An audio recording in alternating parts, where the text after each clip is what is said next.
Hi friends, আশা করি আপনারা ভালো আছেন। আজকে আরও একটু নতুন রেসিপি নিয়ে চলে এসেছি। আজকের রেসিপি হচ্ছে পাকা আমের আমসত্ত্ব।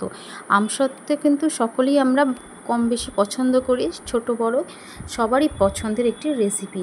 তো এটা খুব সহজ পদ্ধতিতে আপনারা খুব চটজলদি বাড়িতে বানিয়ে নিতে পারবেন এই আমের সিজনে। তো চলুন তার জন্য রেসিপিটা দেখে নিতে হবে। প্রথমেই এখানে আমি 1 ছড়ি আম নিয়েছি, পাকা আম, গাছ থেকে টাটকা আম পেড়ে নিয়েছি। তো এরপর আমি খোসা ছাড়িয়ে নিচ্ছি আমগুলো। তো এখানে আমের খোসা ছাড়িয়ে নিয়েছি, সবগুলো আম খোসা ছাড়িয়ে নেওয়ার পর আমি এখানে একটা বাটির মধ্যে গ্রেটার রেখে আমি আমের পাল্পটা বের করে নিচ্ছি গ্রেটারের সাহায্যে। আপনারা চাইলে মিক্সিতে এর একটা পেস্ট বানিয়ে নিতে পারেন। তো দেখুন এখানে আমি আমের পাল্পটা নিয়ে নিয়েছি। তারপর আমি কড়ার মধ্যে স্টেনার রেখে তার মধ্যে অল্প অল্প আমের পাল্পটা দিয়ে চামচের সাহায্যে ছেঁকে নিয়েছি, যাতে কোনো রকম সুতা সুতা ভাব যেন না থাকে। তো এইভাবেই আমি অল্প অল্প আমের পাল্পটা দিয়ে ছেঁকে নিলাম। তো এখানে এরপর আমি 1 বাটি চিনি ব্যবহার করেছি, আর সাথে সামান্য নুন ব্যবহার করেছি।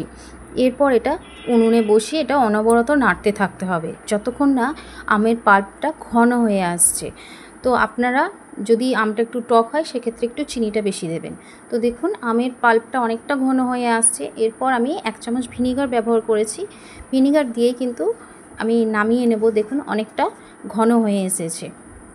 তো ভিনিগার দিতেও পারেন, কিংবা পাতিলেবুর রসও দিতে পারেন, বহুদিন সংরক্ষণ করা যায়। তো এখানে স্টিলের থালার মধ্যে তেল মাখিয়ে নিয়েছি। তো আমি আমসত্ত্বটা পুরোটাই একটা ডিশের মধ্যে নিয়ে নিলাম। আপনারা চাইলে 2টো ডিশে ভাগ করতে পারেন। তো যেহেতু আমি মোটা করে একটু আমসত্ত্বটা বানাবো, সেই জন্য আমি একটা ডিশের মধ্যেই ঢেলে নিয়েছি। এরপর আমি এটা ছাদে শুকোতে দিয়েছিলাম। প্রায় আমার সময় লেগেছে 2 দিন, যেহেতু এটা মোটা করে বানিয়েছি আমসত্ত্বটা। তো দেখুন কত সুন্দর তৈরি হয়েছে, দেখেই বুঝতে পারছেন। আপনাদের আমি আরও ভালো করে দেখিয়ে দিচ্ছি, দেখুন।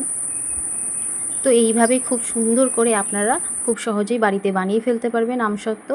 তো এখানে আপনারা ছুরির সাহায্যেও কেটে নিতে পারেন। আমি এখানে একটা ছোট্ট চায়ের গ্লাস নিয়েছি, এই গ্লাসের সাহায্যে গোল গোল করে নিচ্ছি। একটু হালকা করে আঙুলের চাপ দিলেই খুব সহজেই গ্লাসের ভিতর থেকে বেরিয়ে আসবে। তো এভাবেই আমি সবকটা আমসত্ত্ব কেটে নিচ্ছি। তো আমি আপনাদের আরও একটু দেখিয়ে দিচ্ছি, দেখুন। দেখুন খুব সহজেই বেরিয়ে আসছে কিন্তু। তো এইভাবেই আমি সবকটা আমসত্ত্ব কেটে নিয়েছি। তো আমসত্ত্বের এই রেসিপিটি যদি আপনাদের ভালো লেগে থাকে অবশ্যই চ্যানেলটিকে সাবস্ক্রাইব করবেন, সাথে লাইক, কমেন্ট, শেয়ার করবেন।